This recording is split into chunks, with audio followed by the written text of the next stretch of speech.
The NBA was absolutely terrified that this would happen. After the first game with Chris Paul and Victor Wembanyama, we are seeing something special that we haven't seen before. Wembanyama breaking out moves that we could only imagine him doing last season. A 7'5" center who is mobile, who could do a double clutch near windmill after one dribble from the three-point line.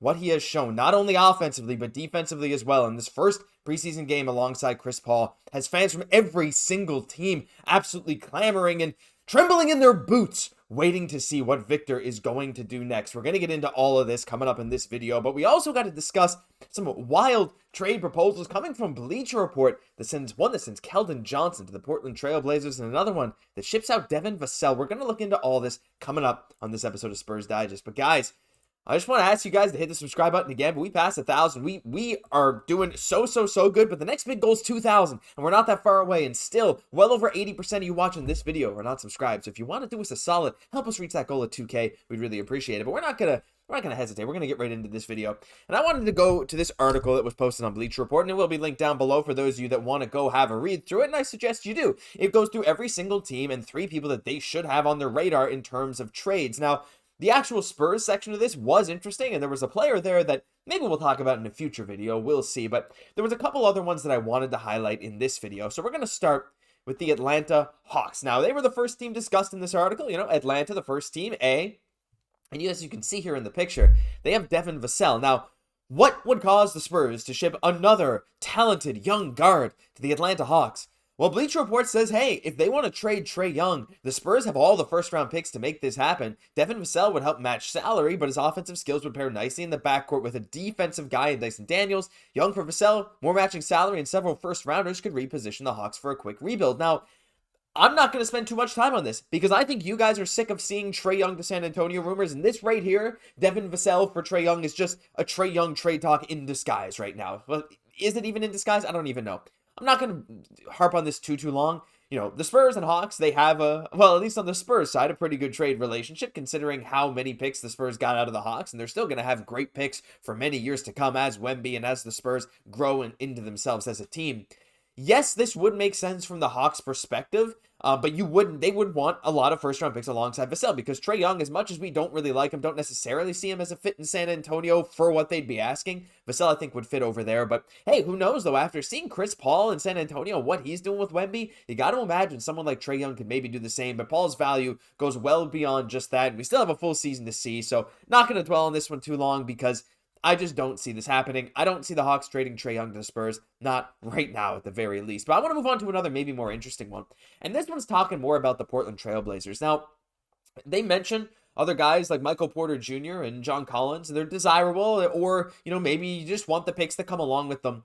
But now this one here mentions that Portland should target Keldon Johnson. This is not really something I necessarily thought about because Portland's in a very strange position now, right? I mean, they have lots of talented young players, of course, coming from this draft, coming from last draft. We all know Scoot was drafted right after Wembanyama, and they're definitely not a great team. You still got Simons, you still got Sharp, you got Scoot, you got all these guys. Sure, it's great. They have a decent-looking future, but to get a guy like Johnson, the way they talk about this here, if the Blazers could get Johnson for cheap, I think that would make a lot of sense because Johnson, when given a solid offensive role, is definitely a reasonable player, but he's at best a second or third option on a solid team in my eyes. Yes, he averaged 22 a game for the Spurs as they mentioned here, but if Portland wants him, you're going to have to pay a decent price, but not maybe superstar price. Where I really separate myself from this article is when you look at the end here, whether a Portland could squeeze a first rounder out of the Spurs with Johnson or not, he's a worthwhile target.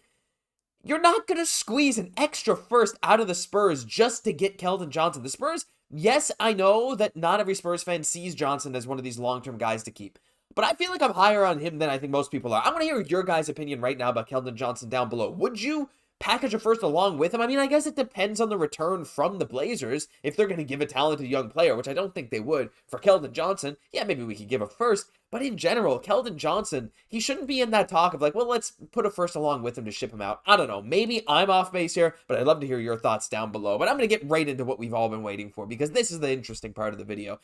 And the NBA is freaked out. I mean, I got to say, I think you guys know this. The NBA is terrified. After watching what Victor Wembanyama and Chris Paul did in their preseason game against the Orlando Magic, after being down 15, coming back for a solid win, fans from across the league, around the world, not even basketball fans, fans from other sports are talking about Victor Wembanyama. It's an absolute phenomenon and what he has been doing. I got some pictures here I got to show you. You got quotes like this. Now, this is Shams. I don't know how you get this wrong, Shams. I don't know how everyone keeps getting this wrong. But he does say he was in the gym doing 2-a-days as soon as last season ended, puts on 20, 25 pounds in the summer. That is just false. Again, I don't know why this is repeated everywhere. Wemby was 5 pounds lighter in last training camp than he was in this training camp. I'm not going to harp on that again. But still, Shams giving him praise like that. And you have tweets like this one coming from Moose NBA saying, is 2024-25 Victor Wembanyama going to be the best player Chris Paul has ever played with? Now, I don't know about that. Chris Paul was on the Warriors. I mean, it's not MVP Steph Curry, but he was there. And, he played with peak James Harden, who is a phenomenal player. But we just don't know what Wemby's going to be doing this season. And after watching what happened last night, there was a few things that really stood out to me. So, I mean, the obvious one, first of all, the extension on that is just stupid, by the way. Mo Wagner had no idea what happened to him. But Chris Paul is just putting him in such perfect positions. I'm trying to keep up with these highlights here. That no-look pass too, but this right here. I know he's just open, but Chris Paul is zero hesitation. There's no dribbling around the top waiting for Wemby to get into position, and he's getting the ball when he needs it. But this here, it's the defense that's terrifying. You can't even think to go up on him. That looks like such an innocent take that you're going to be able to get off against most big men in the league. And then Wemby, as he's being boxed out, still gets the rebound to go the other way. I mean, this one here, people are going to be... But the fact... I'm trying to get my thoughts together here. I start stumbling over my words because I get so excited. But that last play there that you all just saw. When you have a 7'5" player, like, who was the last guy this size who had this level of mobility like Wemby has? Are we really going to have to go for as far back as someone like a Ralph Sampson? Now, of course, Ralph Sampson's career kind of ended in not great circumstances with injuries, but Wemby is a lot more flexible. He studies, he does yoga all the time. He's more in terms of a Kareem-type body, and Kareem was a very, he played for a very long time, had a lot of good longevity, and Wemby himself said that he aspires to kind of be like that, right? He takes this yoga very seriously, stretching, injuries, whatever. But, like, you got to go back so far to have a big man that's that mobile. But there's no one in history that is that tall, that is that mobile, that will force you to bite on a 3-point shot fake that will then take one dribble into a double clutch dunk that could have been a windmill, right? The fans are just looking at that, and it's almost hard to comprehend. Like last season, not just me, a lot of fans from across the NBA were watching Wembanyama highlights just saying to themselves, I've never seen this on a basketball court. And that's why I tuned into every single game, right? I tuned in because Wemby was doing stuff I had never seen. And we've seen one game right now in the preseason of him with Chris Paul. And he's still doing this stuff again. I'm going to keep playing these highlights. Mo Wagner, I don't even know what he's supposed to do there. I mean, Wemby just kept extending. And this no-look pass too. I mean, yeah, it's one of those pass and then look away. But still, to be able to have that vision is ridiculous for a guy his size. He is one of the best passers on the Spurs. Not the best. We have Chris Paul, and Tre Jones is pretty good too. But it's still the defense too. Just the intimidation. You hesitate on the pass because you think Wemby's going to intercept it. And then you hesitate on the shot. And even that slight hesitation is enough for Wemby to tip that shot. And then he can go in transition the other way. I mean, this one thing here, that's just an absolute thing of beauty. The fact that people are already saying this is going to be a legendary year for Wembanyama. I'm seeing people going out there saying he could be in MVP talks right away. And if the Spurs are good, I don't think that's the craziest thing to say in the world. At the end of the day, Victor Wembanyama right now has the NBA scared. It's not just him. It's him and Chris Paul. And the Spurs are not even in their final form. We all know that. Stephon Castle is showing that he is already looking sometimes like an NBA veteran. He's one of the more comfortable players on the floor whenever he's out there. Yes, he has some rookie mistakes. He's going to have to work on his turnovers a bit. But this guy just put up 17 points in a preseason game. 2 for 5 from 3, 40%. He is looking unbelievable. This Spurs team, for how young they are, should not be looking as good as they do.